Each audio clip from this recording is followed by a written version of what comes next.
Hey everyone, welcome back to The Tent, your place for politics, policy, and progress. I'm Colin Seaberger, and unfortunately, classic case of Thanksgiving, all of my colleagues are sick.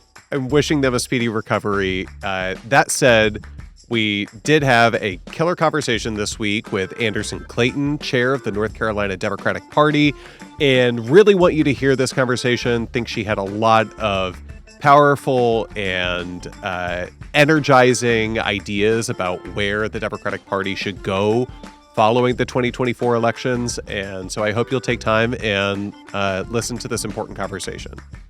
Anderson Clayton is the chair of the Democratic Party in North Carolina. She's the youngest chair of any state Democratic Party ever. Before leading the party, Anderson worked on a number of presidential and congressional campaigns for candidates like Vice President Kamala Harris, Senator Elizabeth Warren, and Amy McGrath. Anderson grew up in Roxborough, North Carolina, where she still lives today. Anderson Clayton, thanks so much for joining us on The Tent. Thanks for having us. So you're the Democratic Party in North Carolina had, a rock star year outside of the presidential. We saw Democrats win up and down the ballot. Last month, they swept nearly all of their major races.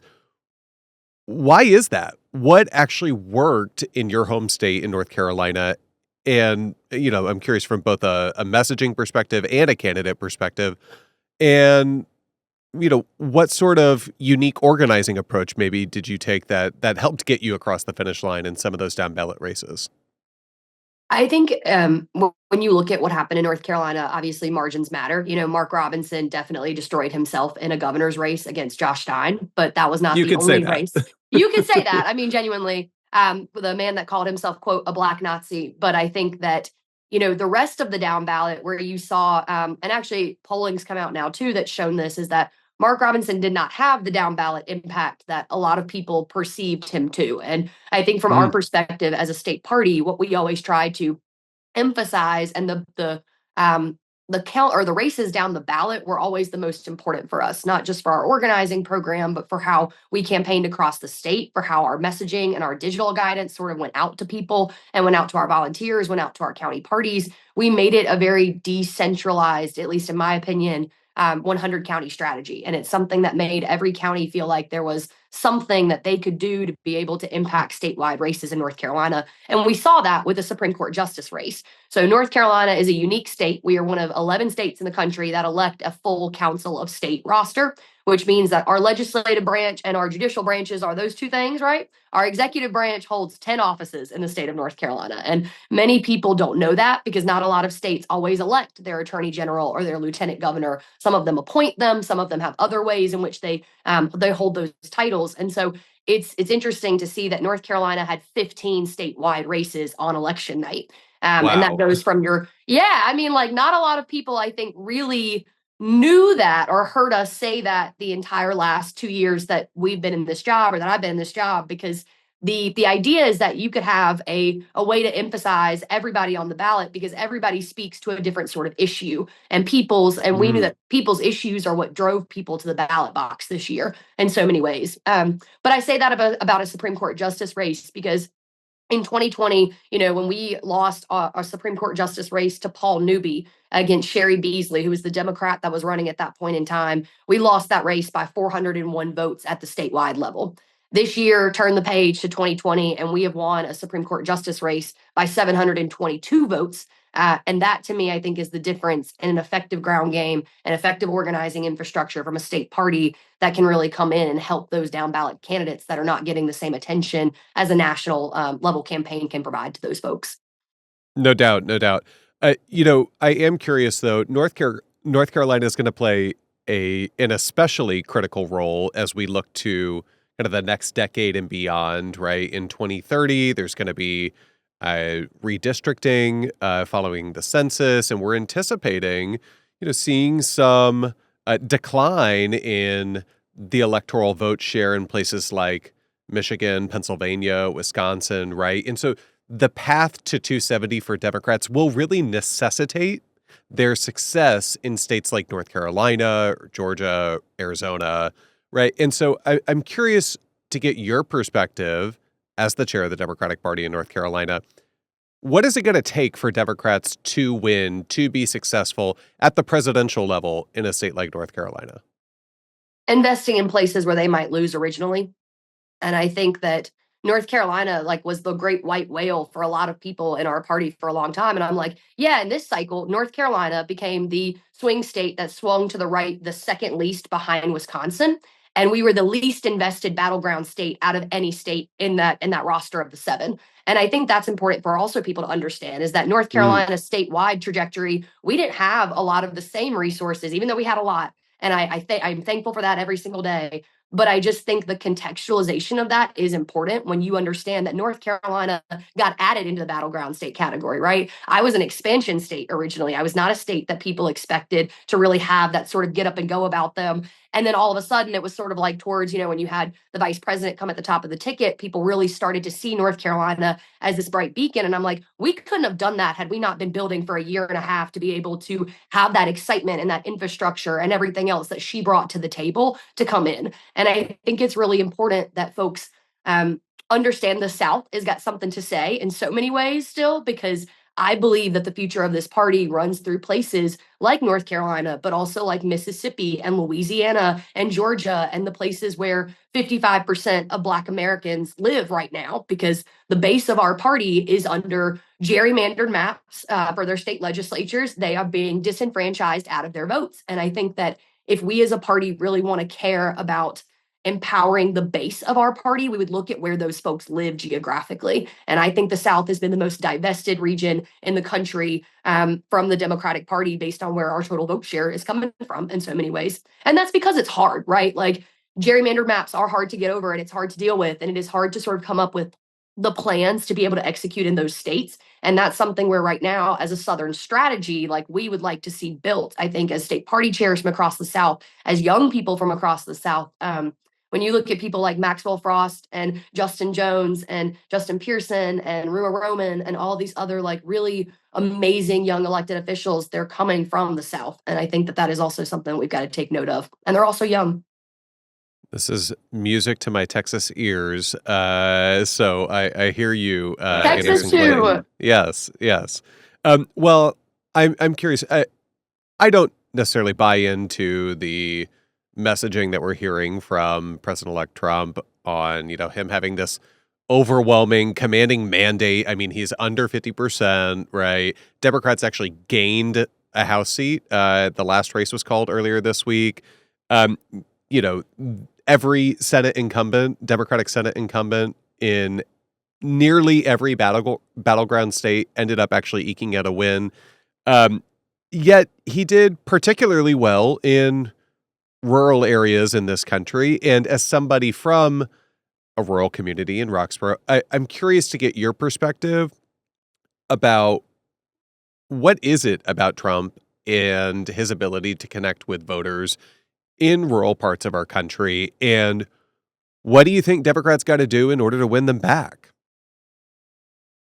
It doesn't happen over an election cycle, I'll tell you that. And I think Mm. that rural communities are a place where you're going to have to work at them. And a lot of the time, I think we sacrifice the time that it takes to go out and actually campaign in those areas because we don't see it as, worthwhile investment. And I would argue every day that it is worthwhile investment because rural communities right now, just like everybody, this election cycle should have shown people one thing, I think, that how you're registered to vote does not always equate with how you are going to vote and who you're Mm. going to vote for. And I'm hoping that we look a little bit less at partisanship, honestly, going forward, and we look a little bit more at how are we helping communities and how are we like explaining that to people on the ground about why we're doing that. And I think that it's sort of like the party of service and the way in which that people, I think, that Democrats used to be really, really good at it, of just constituency services, making their presence known in communities. And I think that our Governor Roy Cooper has done an amazing job of it, honestly. A guy that's got a 60% approval rating in rural North Carolina right now, even after, you kept mask mandates in place, like there was a large reaction to COVID-19 across rural America, right? Like we saw a huge sort of wave of people that were angry at the isolationism that they felt during that time frame, also didn't fully understand it, right? Because when you look at the education opportunities that exist in those communities, they are lessened. And so you had less information that was coming in about this crisis. And Kamala Harris honestly defeated a post-pandemic economy in the way in which she was able to campaign and how she did so, I think, in states like the 7 battlegrounds that we saw. But I really do think it involves showing up there. It involves a political realignment of how we even see these voters as being people worth talking to. And I just think that, I'm never somebody that's going to write people off. And I don't know why anybody in our party or the mentality would be that. And I don't think that you can't walk and chew gum at the same time. I know now from being a state party chair, resources are finite. Like there are places and there are things that you are not going to be able to do, but setting a baseline level of here is how we're going to do this in every single community at least, and have a baseline level of services that you provide to county parties, to infrastructure in these places, I don't think is impossible to ask for, to be honest with you. And these voters are also not a monolith, too, right? They're diverse. They're young. They're old. And it's funny because I think when people like I picture that. I pick when you say the word Yeah. rural, that is what I picture. I think when people are the reason why you're having to like explain it to people right now though is that everybody else listening to this would consider rural to be white. And I'm like, no. And And North old. Carolina, yeah, and old. And it's like, no. Right. And the places where we have been campaigning the most, we have 18 majority minority counties in North Carolina that are rural, and they're in the eastern part of the state that Don Davis won a huge amount of them that helped get him back over the line in a very tough congressional seat this year. I want to dig into, you mentioned North Carolina Supreme Court race this year, ended up actually going to, I think her name is Allison Riggs, by 700 some odd votes, as you mentioned.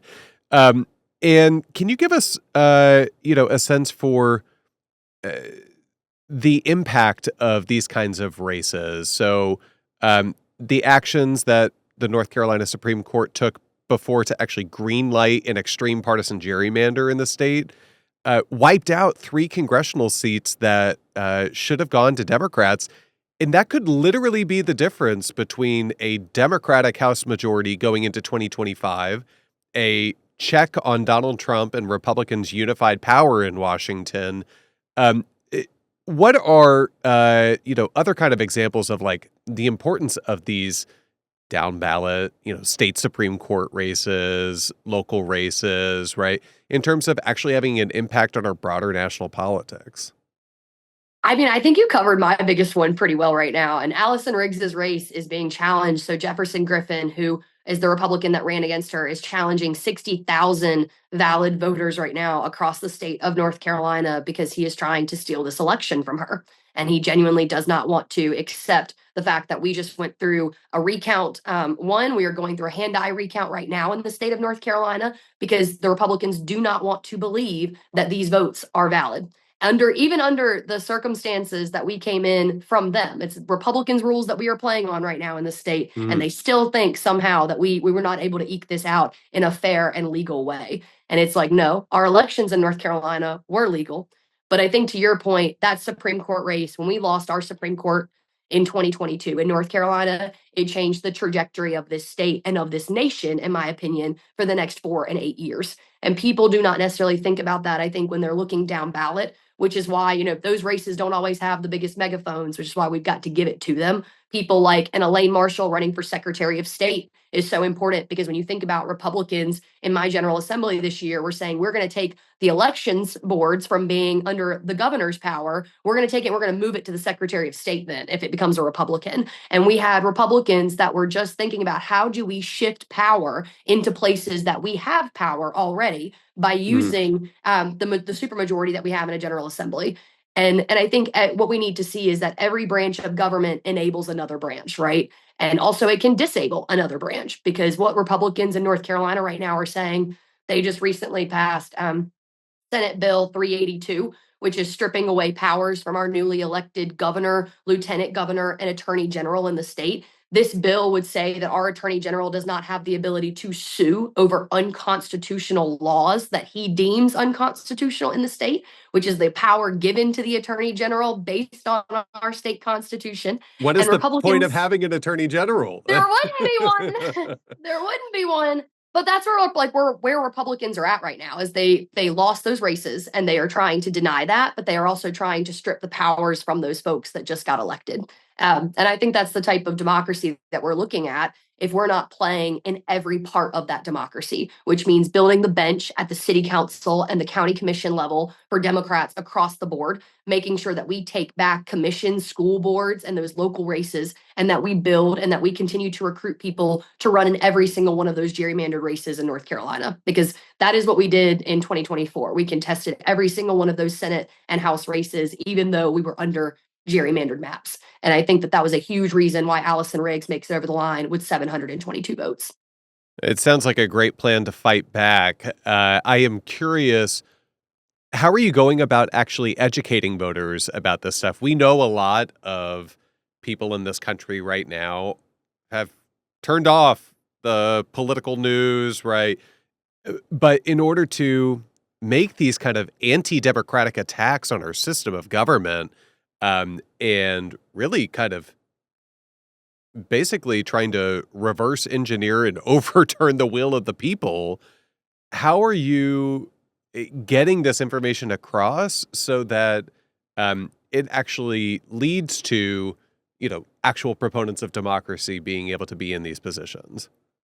I think that's the harder part, to be honest, because not a lot of people right now are paying attention to North Carolina and what's happening. And not even a lot of the folks in my own state could tell you that Republicans are challenging 60,000 voters and that they could be one of them. Like their votes. I mean, I've had county Mm. commissioner candidates, I've had people that are elected officials in their communities, I've had NAACP presidents look at me and say, oh my God, I'm on that list. Like they're challenging my vote. I've been voting in my community for the last 30 years. Like, Anderson, why on earth would my vote be challenged? And I'm like, yeah. And this is but that is so part of our education, really, because this has happened over the holidays and it was such a quick turnaround. Republicans did this in the cloak of night, was like just rapid response Zoom calls. And so we had about 1,000 people that got on a Zoom with us last Sunday to talk about this, to educate folks. We did a pack the galleries for the overturn in the Senate chambers of Senate Bill 382. They overturned Governor Cooper's veto of Senate Bill 382. And then we're also going to do another pack the galleries on December the 11th, because the thing that I need right now is like my local media and my media apparatus in North Carolina to also be covering this more and educating more people about it. And because that is part of the help. And where cameras go is usually where people go. And so that is why we've come up with the approach of we need to be in the legislature. We need to be in those chambers. Like they kicked out yesterday, Mark Robinson, when protesters in the gallery were talking and were, basically booing the legislature for voting to override this or voting to override. Mark Robinson had the galleries cleared. He was like, get everybody out, take everyone out of take everyone out of the legislature. And they wouldn't let people back in. And it was like this, we got to go and we got to do a rapid response, like or a TikTok and an Instagram post and just like videos of trying to help like even young people understand of like, I'm here right now. I'm being kicked out of a chamber where they're voting to override a bill that they passed and that they came up with within 24 hours that you have not had any right or any say so in whatsoever. Like, I think that it is in some ways, to be honest with you, I feel like it's small. I'm like, I don't actually know if I'm having a big megaphone in this in so many ways. And I am trying to figure out how do you come up with the strategy over the next year to continuously educate people about this and to bring that awareness in. And it's something where my digital team and my comms team and all of us are working together to try to come up with a real strategy. And not just us, but our state house and our state Senate caucuses too, about the movement of this, because it's happening so quickly. And that's the other part about it, is that Mhm. mobilization is hard when Republicans are doing this while people are at work, while their kids are at school, and while they've got other things to focus on besides Republican corruption in the state legislature, unfortunately. Well, clearly, based on your electoral success this year, it does seem to be working. This playbook does seem to be working. I'm curious. So everyone knows kind of what the Democratic National Committee is, but few of us really understand kind of what they actually do, right? And for our listeners who need some additional context, Jamie Harrison, who has been the DNC chair over the course of the last 4 years, he is departing. There is an election for a new Democratic National Committee chair. Can you talk a little bit about the DNC's role vis-a-vis somebody who's in your position, right, running a state Democratic Party, the significance of the election of a new chair for the DNC, And what qualities you're looking for in the next DNC leader? Hmm. I asked that question. I was like, do they know what the DNC is? I think that is part of our problem, honestly. It was sort of like when I became state party chair, a lot of people did not understand that I'm elected to this role. There is a group of people in the state of North Carolina that vote for me to get here, and they come from every county in the state. And it's the same thing when you look at the DNC. Like, the people that are electing the next leader of this party are people that are just like you, and they're in your own backyard. And the idea that I think everyone should be curious about right now is, who is my DNC member? Who is going to be voting on the next leader of this party for me? And, what would I like to advocate to them and make sure that they know? Because your DNC members represent the Democrats in your state. And it's important that they also have the ability to show, oh, I'm bringing the voices of my constituents, not just my voice, to this conversation. And so Mm. for me as a party chair, what I am looking for right now is someone to value infrastructure building in our party, because I think that the way in which I was able to do what we did this year in North Carolina was through funding. And I know that no one wants to talk a lot about money, but I think that we should, because the DNC's funding mechanisms and how they distribute the monetary resources that they have, I think, is the most important part of this election. And when I'm looking at a DNC that spends less than 7% of its annual budget on state parties, I'm like, that to me is a problem. And it needs to be a 15, a 25% of a state or of a DNC's national budget that is actually focused on building state party staff, because the people on the ground here matter, and who is in each state doing this work matters. But I get that I am not just, I am one of many DNC members in that sense, and state party chairs are only one category of many types of DNC members. And so I think you're going to hear from a lot of people that want to have a plan for every single state in so many ways. Where do you see opportunity? Where do you see strategy? And how do you come up with it? And my biggest goal is to make sure that a DNC chair would come in and say, we're going to pay state party chairs, because I was a unpaid state party chair for the first year that I did this. And being a young person, being someone that it's impossible to do, right? If you are young, if you're a working person, if you're somebody that's not independently wealthy, if you don't have a salary that goes along with a position like this. And I think it excludes some of our best organizers from being able to do amazing things in this party, and even look at state party jobs as a job that they would want to do. Most people look at me and they were like, why on earth would you want wanted to be a chair? A state party chair? Like, how did that come into your brain? And I was like, it really didn't, but I started as a county party chair. And I think that someone that's got the institutional knowledge to be able to understand all the workings of our party, but that doesn't mean they have to be an institution themselves, right? It means that they have to respect the system that they're coming into, and being willing to figure out how do you help change it, because this is not going to be an easy fight. And I think a lot of people are looking at a DNC chairs election like that's going to solve all of our problems. And I'm like, no, it's not, my friends. It is one part of this pie that we are in right now. And there's a lot of other people that control many other pieces of this pie. And I think that us looking at that as a strategy and as young people in this party is going to be important going forward. So sorry that was a ramble, but that is all the thoughts that I have about it. No, I think you offered some really invaluable insights. We like to end our conversations on the 10 on a positive note when we can. And I think a lot of people are sort of licking their wounds after, the results, at least at the presidential level this year. And I'm curious, as you think forward to 2026, 2028 in North Carolina, around the country, like, you think things are getting better, or, are going to get better, that this was kind of a low point and we're going forward? And, do you think that, um, for folks who are fired up and really want to get involved, I'm curious if you have any tips you could share, about how to mobilize, how to organize, how to prepare for that next fight, right?